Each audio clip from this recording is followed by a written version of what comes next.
இந்த 2026ஆம் வருஷத்துல உலகம் வேகமா மாறிக்கிட்டு இருக்கு. எல்லார் கையிலயும் ஸ்மார்ட் போன் இருக்கு, அதிவேக இன்டர்நெட் இருக்கு. ஆர்டிஃபிஷியல் இன்டெலிஜென்ஸ்ல இருந்து விண்வெளி ஆராய்ச்சி வரைக்கும் மனிதன் கற்பனைக்கே எட்டாத அளவுக்கு முன்னேறிட்டான். இன்னும் சில வருடங்கள்ல செவ்வாய் கிரகத்துல மனிதர்கள் வாழப் போறாங்கன்னு விஞ்ஞானிகள் நம்பிக்கையோட பேசிட்டு இருக்காங்க.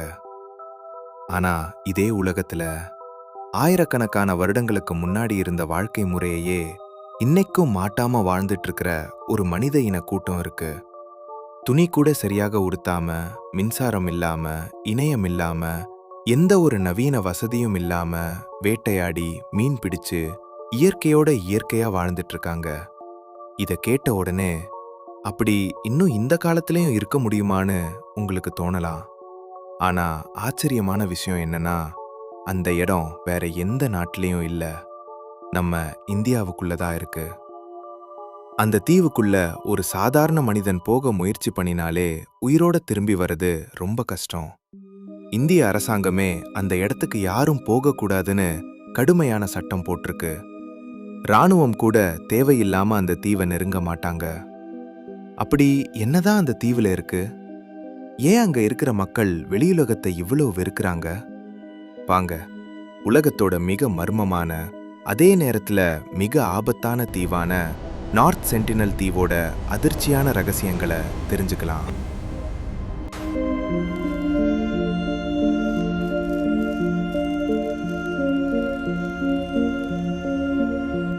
இந்தியாவோட அந்தமான் மற்றும் நிக்கோபார் தீவு கூட்டத்தில் அமைஞ்சிருக்கிற ஒரு சின்ன தீவு தான் நார்த் சென்டினல் தீவு. வெளியிலிருந்து பார்க்கும்போது அது சாதாரணமா மரங்களால சூழப்பட்ட அழகான தீவு மாதிரி தான் தெரியும். ஆனா அந்த அழகுக்கு பின்னாடி பல ஆயிரம் வருடங்களா மறைஞ்சிருக்கும் ஒரு பெரிய மர்மம் இருக்குது. இந்த தீவுல வாழுற மக்களை சென்டினலீஸ் அப்படின்னு சொல்லுவாங்க. உலகத்துல இருக்கிற மிக தனிமைப்படுத்தப்பட்ட மனித இனங்களை இவங்களும் ஒருத்தர்கள். விஞ்ஞானிகளோட கணிப்புப்படி சுமார் 60,000 வருடங்களுக்கும் மேல இவங்க இந்த தீவுல வாழ்ந்துட்டு வராங்க. அதாவது நம்ம முன்னோர்கள் விவசாயம் செய்ய ஆரம்பிக்கிறதுக்கு முன்னாடியே, எகிப்திய பிரமிடுகள் கட்டப்படுறதுக்கு முன்னாடியே இந்த மக்கள் அங்க வாழ ஆரம்பிச்சிட்டாங்க. இன்னைக்கு வரைக்கும் அவங்க ஒரு முறை கூட வெளி உலகத்தோட தொடர்பு வைத்தது கிடையாது. நம்ம மொழி, நம்ம கலாச்சாரம், நம்ம தொழில்நுட்பம் எதுவுமே அவங்களுக்கு தெரியாது. அதனால தான் இந்த தீவு உலகத்தோட கடைசி தொடர்பு கொள்ளப்படாத மனித இனங்கள் வாழும் இடங்களில் ஒன்றாக கருதப்படுகிறது. இந்த தீவு பக்கத்துல யாராவது கப்பல்லையோ படகுலையோ ஹெலிகாப்டர்லையோ போனா உடனே சென்டினலீஸ் மக்கள் ஆயுதங்களோட தயாரா நிக்க ஆரம்பிச்சிருவாங்க.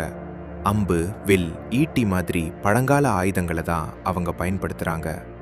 ஆனா அதனால அவங்கள சாதாரணமா நினைச்சிடக்கூடாது. பல வருட அனுபவத்தால அவங்க குறிப்பாத்து அம்பு விடுற திறமை ரொம்ப பயங்கரமா இருக்கு. வெளியிலிருந்து யாராவது நெருங்கினாலே நூற்றுக்கணக்கான அம்புகள் மழை மாதிரி பறக்க ஆரம்பிச்சிடும். 2004ஆம் ஆண்டு இந்திய பெருங்கடல்ல ஏற்பட்ட மிகப்பெரிய சுனாமி பல நாடுகளை பாதிச்சது. அந்தமான் நிக்கோபார் பகுதிகளும் கடுமையா பாதிக்கப்பட்டது. அப்போ நார்த் சென்டினல் தீவுல வாழுற மக்கள் உயிரோட இருக்காங்களான்னு இந்திய அரசாங்கத்துக்கு சந்தேகம் வந்தது. அவங்களுக்கு உதவி செய்யலாம்னு நினைச்சு இந்திய கடலோர காவல் படையும் ஹெலிகாப்டரும் அங்க அனுப்பப்பட்டுச்சு. ஆனா ஹெலிகாப்டர் தீவு மேல பறக்க ஆரம்பிச்ச உடனே கீழே இருந்த மக்கள் ஈட்டிகளையும் அம்புகளையும் எடுத்து ஹெலிகாப்டரையே தாக்க ஆரம்பிச்சிட்டாங்க. அதை பார்த்த அதிகாரிகள் அதிர்ச்சி அடைஞ்சாங்க. சுனாமி மாதிரி பேரழிவை தாண்டியும் அந்த மக்கள் உயிரோட மட்டும் இல்லாம தங்களோட தீவை பாதுகாக்கவும் தயாரா இருந்தாங்க. இதுக்கப்புறம் இந்த மக்களை அவங்களோட வாழ்க்கை முறையிலேயே விட்டுடணும்னு இந்திய அரசாங்கம் முடிவு பண்ணிச்சு. ஆனா உலகத்தையே அதிர்ச்சி அடைய வைத்த சம்பவம் 2018ஆம் ஆண்டு நடந்துச்சு. ஜான் ஆலன் சாவ் என்ற அமெரிக்கர் இந்த மக்களோட தொடர்பு கொள்ளணும்னு முடிவு பண்ணாரு. அவரோட நோக்கம் தன்னோட மத நம்பிக்கைகளை அங்க இருக்கிற மக்களோட பகிர்ந்து கொள்ளணும்ன்றது. அதுக்காக இந்திய அரசாங்கத்தோட தடையை மீறி சில மீனவர்களுக்கு பணம் கொடுத்து ரகசியமா அந்த தீவுக்கு அருக போனாரு. முதல் முறை போனப்பவே அவரை சென்டினலீஸ் மக்கள் அம்பு எரிஞ்சு விரட்டி அடிச்சாங்க. ஆனா அதையும் மீறி மறுபடியும் அவர் தீவுக்குள்ள நுழைய முயற்சி பண்ணாரு. அடுத்த நாள் அவர் கரையை அடைந்த சில நொடிகளிலேயே சென்டினலீஸ் மக்களால் தாக்கப்பட்டு கொல்லப்பட்டாரு. அவரோட உடம்ப மீட்க இந்திய போலீஸும் முயற்சி பண்ணுச்சு. ஆனா போலீஸ் படகுகள் நெருங்கினாலே அம்புகள் பறக்க ஆரம்பிச்சதால கடைசியில அவரோட உடலை கூட மீட்க முடியாம அங்கேயே விட்டுட்டு வந்துட்டாங்க. இந்த சம்பவம் உலகம் முழுக்க பெரிய பரபரப்பை ஏற்படுத்துச்சு. இப்படி ஒரு கொலை நடந்த பிறகும் அந்த மக்களை போலீஸால கைது பண்ண முடியாது. ஏன்னா இந்திய அரசாங்கம் இந்த பழங்குடியின மக்களை பாதுகாக்க தனி சட்டங்களை உருவாக்கியிருக்கு. நார்த் சென்டினல் தீவை சுத்தி சுமார் 5 கிலோமீட்டர் வரை பாதுகாப்பு மண்டலம் அறிவிக்கப்பட்டிருக்கு. அந்த எல்லைக்குள்ள எந்த ஒரு சாதாரண மனிதனோ மீனவ படகோ சுற்றுலா பயணியோ செல்லக்கூடாது. இது அவங்கள தண்டிக்கிறதுக்காக இல்ல, அவங்கள பாதுகாக்கிறதுக்காக.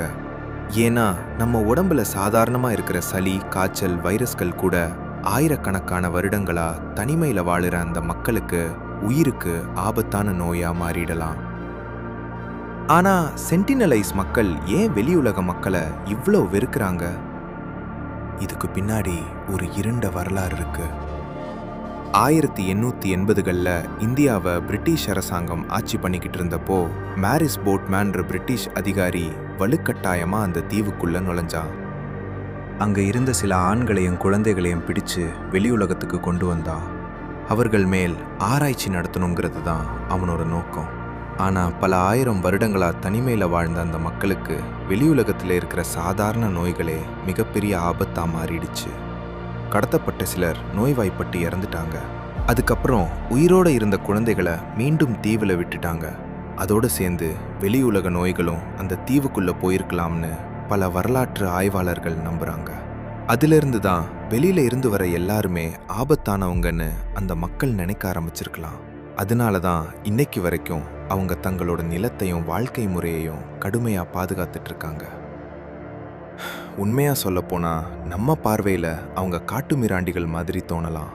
ஆனா அவங்க பார்வையில பார்த்தா தங்களோட வீட்டையும் குடும்பத்தையும் கலாச்சாரத்தையும் பாதுகாக்கிற மனிதர்கள் தான். அவங்க நம்ம உதவி கேட்கல, நம்ம உலகத்தோட தொடர்பும் கேட்கல. அதனால பல விஞ்ஞானிகளும் மனித உரிமை அமைப்புகளும் அவங்கள அவங்களோட வாழ்க்கையிலேயே அமைதியா வாழ விடுறது தான் சரியான முடிவுன்னு சொல்றாங்க. ஒரு பக்கம் நம்ம செயற்கை நுண்ணறிவு, விண்வெளி, ரோபோட்டிக்ஸ் என்று ஓடிட்டு இருக்கோம். இன்னொரு பக்கம் ஆயிரக்கணக்கான வருடங்களுக்கு முன்னாடி இருந்த வாழ்க்கை முறையோட இன்னும் வாழ்ந்துட்டு இருக்கிற மனிதர்களும் இந்த பூமியில இருக்காங்க. இதுதான் நம்ம உலகத்தோட மிகப்பெரிய ஆச்சரியங்கள்ல ஒன்று. அப்படின்னா உங்களுக்கு என்ன தோணுது? சென்டினலீஸ் மக்களை அவங்களோட போக்கில் விட்டுடுறது தான் சரியா, இல்லை அவங்களையும் நவீன உலகத்தோட இணைக்க முயற்சி பண்ணணுமா? உங்களோட கருத்தை கமெண்ட்ல சொல்லுங்க. இந்த வீடியோ பிடிச்சிருந்தா ஒரு லைக் பண்ணுங்க. இது மாதிரி இன்னும் பல மர்மமான மற்றும் சுவாரஸ்யமான விஷயங்களை தெரிஞ்சுக்க நம்ம சேனலை சப்ஸ்கிரைப் பண்ண மறக்காதீங்க. மறுபடியும் இன்னொரு மர்மமான வீடியோவோட சந்திக்கிறேன். Until then, stay curious.